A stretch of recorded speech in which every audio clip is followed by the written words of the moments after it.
जोहार मास्टर जी, राउर के भी जोहार। जोहार जोहार पर्वतिया जी। और बताइए क्या हाल चाल है आपका? जो बीता साल रहा और नए साल के स्वागत की तैयारी जो आपने की वो सब कैसी रही? सब बहुत बढ़िया मास्टर जी। और सगरो तो एकदम नया साल मनाए ले सब कोई का कहे ना पिकनिक मनाए ले खूब जाता होत रहे ना।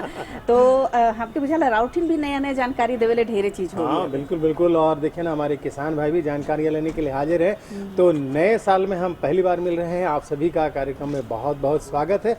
तो पर्वतिया जी, सबसे पहले हम लोग खेती बाड़ी से जुड़ी तमाम तरह की खबरें देख लें। हाँ मास्टर जी, उपरे इंतजार में तो हमारे सब किसान भाई बहन मन बैठल रहे ना। एकदम नया नया जानकारी उकर में मिलेला कि नहीं? बिल्कुल बिल्कुल। तो चलिए किसान भाइयों, सबसे पहले देखते हैं कृषि समाचार।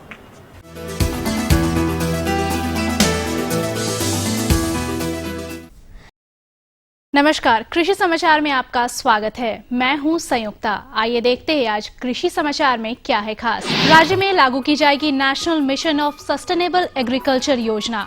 बेहद लाभप्रद है समेकित कृषि प्रणाली। दवा छिड़काव के काम को आसान करता है बैटरी चालित स्प्रेयर। कृषि विकास नीति के तहत भारत सरकार पूरे देश में कई प्रकार की योजनाएं चला रही है।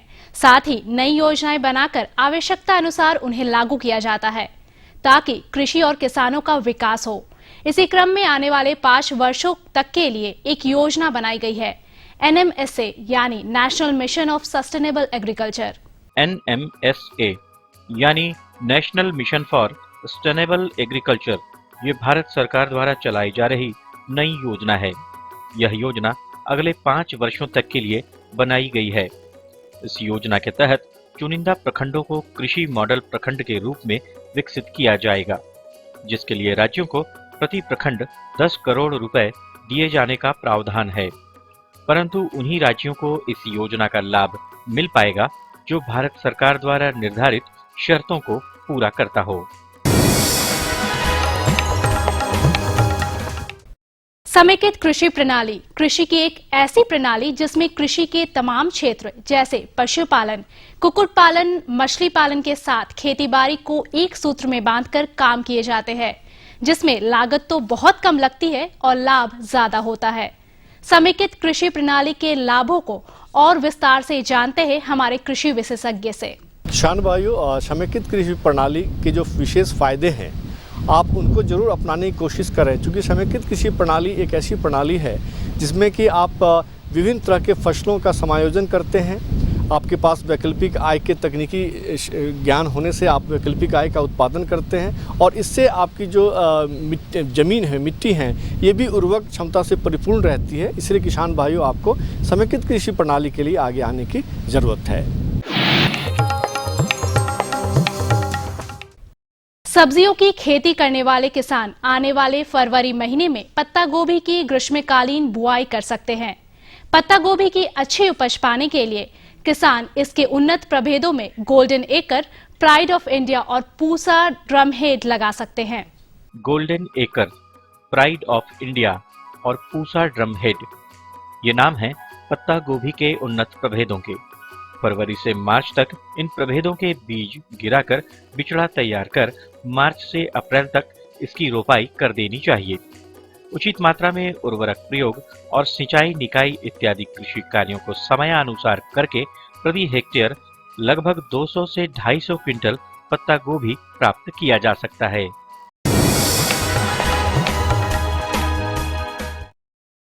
टमाटर के पौधों में फल लगने से वजन के कारण पौधे झुक जाते हैं और फल जमीन से छूने लगते हैं, जिस कारण कई प्रकार की बीमारियां टमाटर में लगने की संभावना होती है। आज के बेहतर तकनीक में हमारे कृषि विशेषज्ञ बता रहे हैं इस समस्या से बचने के उपाय। किसान भाइयों, अगर आप टमाटर की खेती कर रहे हैं तो एक निश्चित रूप से आप उसमें सहारा देना मत भूलिएगा। सहारा देने से आपके टमाटर बहुत ही चमकीला और अच्छा मिलेगा और बहुत सारी बीमारियां जो कि ज़मीन में फल के छू जाने से हो जाती हैं, जब आप सिंचाई करते हैं अगर फल ज़मीन पे स्पर्श करता है तो उस समय अपने आप बहुत सारी बीमारियां आती हैं, पूरा फल सड़ जाता है। तो जब भी टमाटर की खेती करें उसमें सहारा देना कदापि न भूलें, इससे आपको लाभ अच्छा मिलेगा।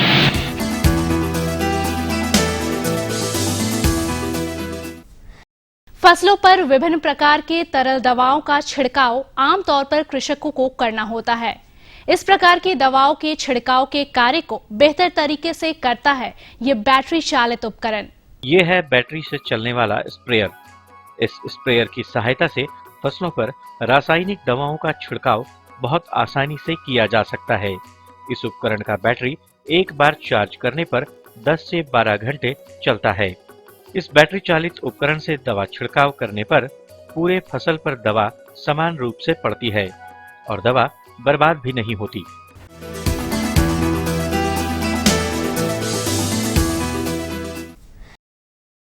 आज के कृषि समाचार में इस अंक में अब बारी है सफल किसान से मिलने की। तो आइए इनसे मिलकर जानते हैं इनकी सफलता के रहस्य। खेती किसानी का कार्य किसी भी दूसरे व्यवसाय से कम नहीं, ये कहना है इन किसान का। इन्होंने विरासत में मिली खेती बाड़ी के कार्य को अपनी मेहनत और दूरदर्शिता से काफी आगे बढ़ाया। आज ये और इनका पूरा परिवार कृषि पर ही निर्भर करता है और खुश है। धान का करते हैं, बैगन है, टमाटर है, आलू है, मिर्ची है, गोभी है, मटर छेमी है, पशुपालन भी रखते हैं सर। जब से हम लोग यहाँ आ गए हैं कृषि विज्ञान केंद्र में, तब से हम लोग मैंने यहाँ से का तकनीकी सीख करके सीरी विधि से अपना जैसा अच्छा ढंग से हो उस तरह से हम लोग खेती घर पर भी और अगल बगल किसानों को भी बताते हैं कि वो भी इस तरह से खेती करें। और अब एक नजर राज्य के कुछ प्रमुख शहरों के मौसम के मिजाज पर। आज राज्य के कुछ प्रमुख शहरों के तापमान इस प्रकार दर्ज किए गए। रांची अधिकतम 23 डिग्री सेल्सियस और न्यूनतम 12 डिग्री सेल्सियस। देवघर अधिकतम 27 डिग्री सेल्सियस और न्यूनतम 15 डिग्री सेल्सियस। दुमका अधिकतम 27 डिग्री सेल्सियस और न्यूनतम 16 डिग्री सेल्सियस।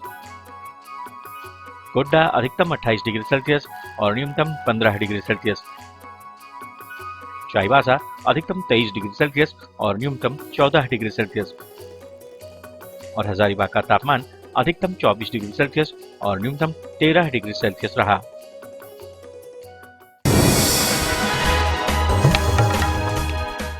और अब मंडी भाव में आइए नजर डालते हैं अनाजों के भाव पर। तो राज्य की मंडियां अनाजों के भावों को लेकर पिछले सप्ताह की भांति स्थिर रही। इनमें कोई विशेष उतार चढ़ाव देखने को नहीं मिला, जबकि सब्जी बाजार में नई सब्जियों जैसे मटर, चना एवं नए आलू की अच्छी आवक से सब्जी बाजारों में थोड़ी नरमी रही। मूल्यविदों की माने तो आने वाले समय में सब्जियों के दाम और कम होंगे। वहीं कुछ प्रमुख खाद्यान्नों के आज के भावों पर नजर डालें तो इस प्रकार रही। चावल उत्तम न्यूनतम 2200 रुपए से लेकर अधिकतम 2400 रुपए। गेहूं न्यूनतम 1500 रुपए से लेकर अधिकतम 1800 रुपए। दाल अरहर न्यूनतम 6600 रुपए से लेकर अधिकतम 7100 रुपए। दाल मसूर न्यूनतम 4300 रुपए से लेकर अधिकतम 4450 रुपए। दाल चना न्यूनतम 5850 रुपए से लेकर अधिकतम 6100 रुपए। आलू न्यूनतम 1200 रुपए से लेकर अधिकतम 1600 रुपए। और प्याज न्यूनतम 2500 रुपए से लेकर अधिकतम 3000 रुपए प्रति क्विंटल रहा।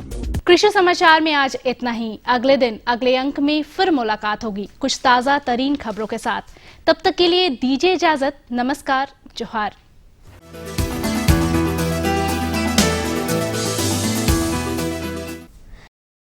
तो मास्टर जी समाचार में तो और बड़ी बढ़िया जानकारी दे देली और मौसम का हाल भी बताया देली, मंडी का भाव भी बताया देली। हाँ बिल्कुल, ये सारी जानकारियाँ तो हमारे किसान भाइयों के लिए जरूरी है ही ना। हाँ, और हमके पूछाला कि इकर बात तो बारी आवेला कि हम कोनो पूछो और से। जरूर आप भी पूछिएगा और हमारे किसान भाई भी जानकारियाँ लेंगे, लेकिन हम लोग इसके पहले एक छोटा सा विराम तो ले लें। हाँ, वो तो जरूरी है। तो किसान भाइयों आप बने रहिए हमारे साथ, हम मिलते हैं इस विराम के बाद। ये लो और बताओ। बस। अरे ये क्या भैया जी, बस इतनी सी रासायनिक खाद? किसानी छोड़ रहे हो क्या? किसानी नहीं, नादानी छोड़ रहे हैं। मिट्टी की जांच कराई है।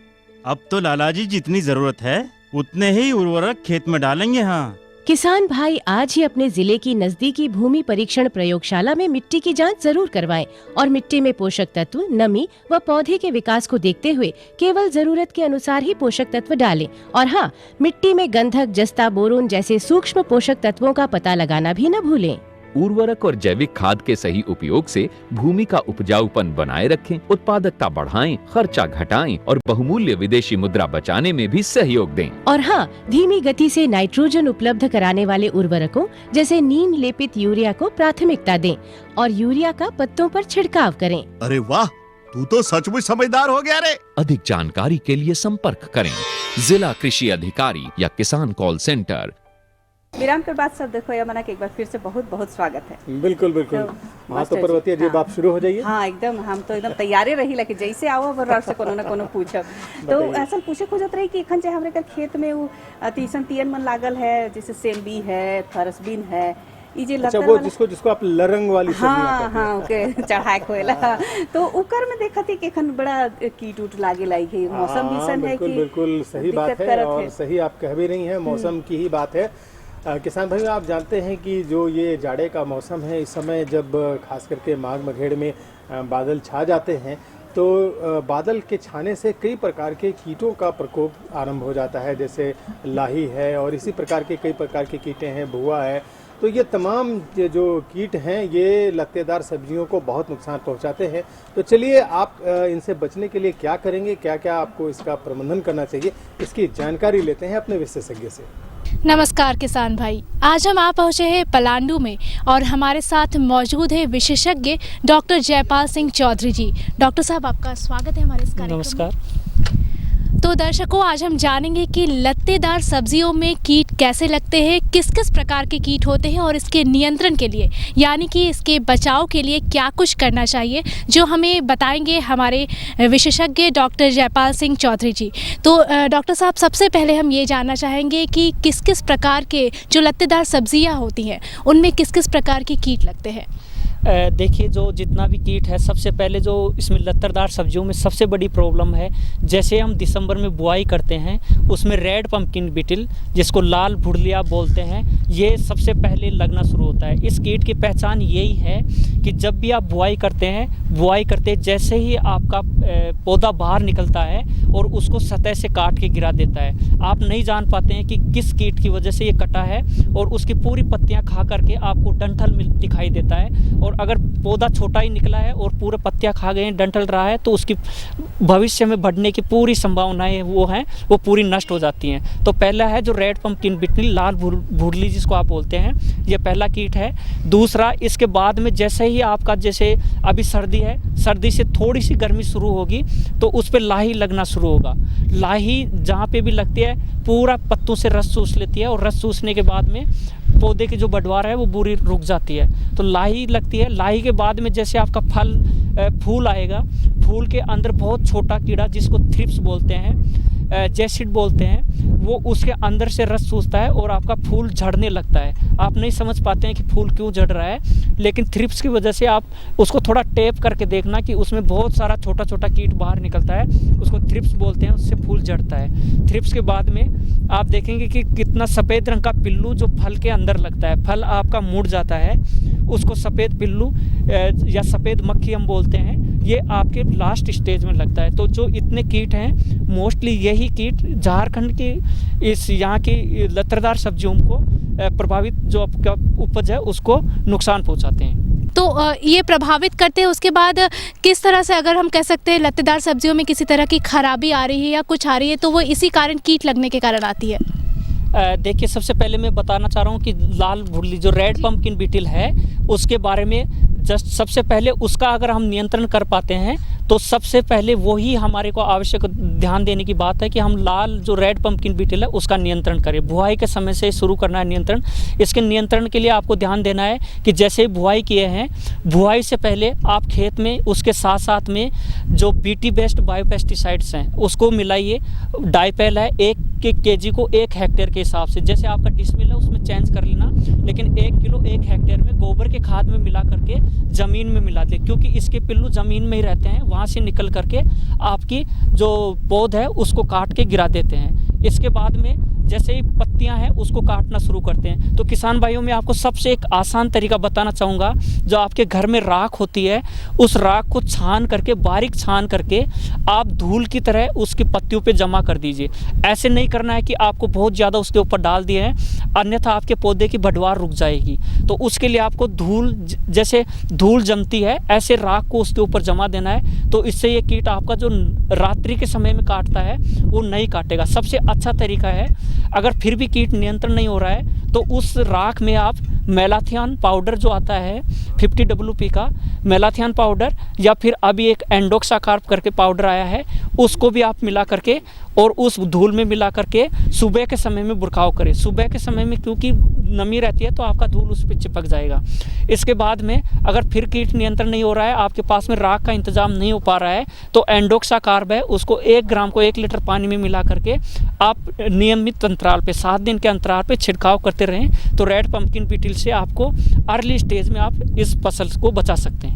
जी बिल्कुल। और अगर कीट लग गए और पहले स्टेज में हम उसे नहीं बचा पाए, तो उसके बाद जो तीसरे, चौथे और 5वें स्टेज है, उसमें क्या उसे बचाए जा सकते हैं? देखिए, लाल जो आपका रेड पंपकिन की बीटल है, उससे आपने बचाने के लिए तरीके बताए हैं। इसके साथ साथ जितना भी है, लाही के लिए आपको जस्ट रोगर 1 से 1.5 ml या 2 कॉन्फिडोर, इसको 1 ml को 3 लीटर पानी में मिला करके उसका छिड़काव करेंगे तो लाही की ज़्यादा समस्या आपको एक ही छिड़काव में आपका उसका नियंत्रण हो जाएगा।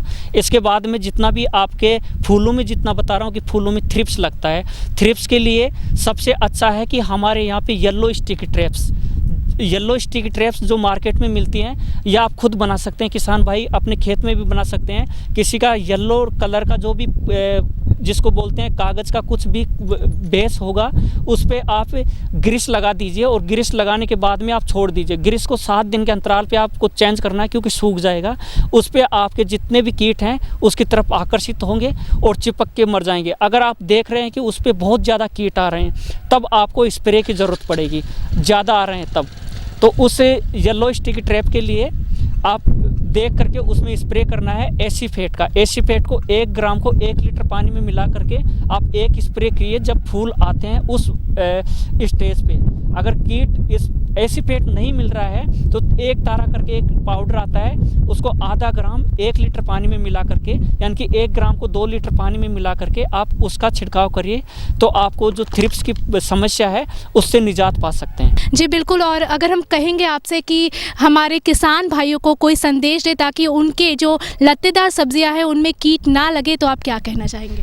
देखिए, इतना हो गया है कि आप मतलब इतना संदेश दे, जैसे मैंने पहले बताया कि आप पहले बुआई के समय से हर एक स्टेज पे अलग अलग कीट आता है, तो वहाँ पे आप करते रहिए। लेकिन लास्ट में एक बहुत इम्पोर्टेंट स्टेज छूट गई है कि आप देखते हैं कि आपका जो फल है लगा हुआ है वो बिल्कुल मुड़ जाता है। अगर उसको तोड़ के देखते हैं तो उसमें सफ़ेद रंग का पिल्लू निकलता है। ये पिल्लू सफ़ेद मक्खी के द्वारा लगता है, और इसका जो सबसे आसान तरीका है वो है कि आप उसको खाने के लिए गुड़ दीजिए।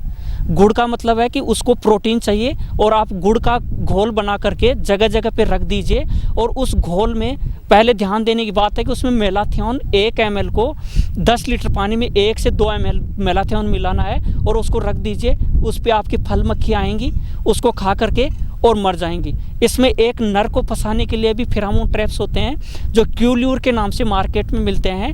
आपको 10-10 मीटर पे एक क्यूल्यूर लगाना है, जो आप फसल में जब से फूल आते हैं वहीं से शुरुआत करें और फेरोमोन ट्रैप्स का प्रयोग करें। तो मैं किसान भाइयों को यही संदेश देना चाहूँगा कि प्रकाश, इसके लिए जो येलो स्टिकी ट्रैप्स हैं खेत में लत्तेदार सब्जियों में लगाइए, जिससे भी आपकी लाही है, थ्रिप्स है, सारे कीट उस पर आकर्षित होंगे, और कोई स्प्रे की पहले स्टेज में कोई ज़रूरत नहीं पड़ेगी। येलो स्टिक ट्रैप, उसके बाद में फेरोमोन ट्रैप्स, जो क्यूल्यूर बेस्ट फेरोमोन ट्रैप्स हैं वो भी किसान भाई लगाएं, और इसके पास साथ साथ में जो सीरा गुड़ है उसका भी पास का प्रयोग करें, तो आपको छिड़काव की कम से कम ज़रूरत पड़ेगी।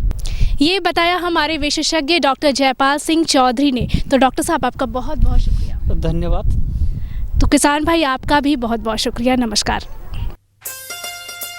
अम्मा खाना दे दो ना। सबर कर गोलू, अभी दाल नहीं गली है। तू फिक्र ना कर गोलू की अम्मा, अब की बार अपनी दाल खूब गलेगी। क्या मतलब जी? अब की बार NFSM के तहत दाल की पैदावार को बढ़ाने के तरीकों को दिखाने के लिए देश में 1000 क्षेत्र चुने गए हैं, जिसमें हमारा इलाका भी आ गया है। पर इससे हमें क्या फायदा?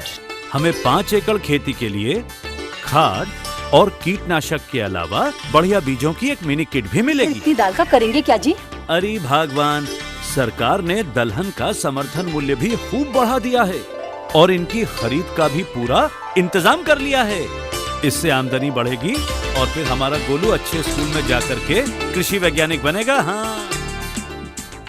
तो मास्टर जी हमारे कर जी विशेषज्ञ रहे जयपाल सिंह जी। हाँ, डॉक्टर जयपाल सिंह चौधरी। ये तो बड़ा बढ़िया से बता दिले कि कैसे अपन सेम्बी कर फरसबीन कर देखभाल करो। हाँ, बिल्कुल बिल्कुल बिल्कुल। बाकी हम और जाने खोजत रही कि एखन कुछ किसान भाई मन कर खेत खाली पड़ल हुई, धान कटनी कर ले होबे, तो एखन भी उमन के कुछ कुछ करे है अपन खेत में। हाँ बिल्कुल बिल्कुल, ये तो बहुत ही सामयिक सवाल है किसान भाइयों। देखिए, आपने खरीफ की फसल अपनी पूरी कर ली है और अब रबी की तैयारी है, रबी की बारी है। तो ऐसे में जब आप धान की कटाई कर लें तो आपके खेतों का प्रबंधन आपको करना जरूर सावधानी से चाहिए, तभी आप अच्छी रबी की फसल ले सकते हैं। और इसकी आप तैयारी कैसे करेंगे, क्या क्या आपको इसके लिए उपाय करना चाहिए, इन तमाम बातों की जानकारी भी आपको होनी चाहिए। तो चलिए लेते हैं यह जानकारी अपने विशेषज्ञ डॉक्टर प्रमोद कुमार से। किसान भाइयों नमस्कार, कृषि दर्शन के इस कार्यक्रम में आपका स्वागत है।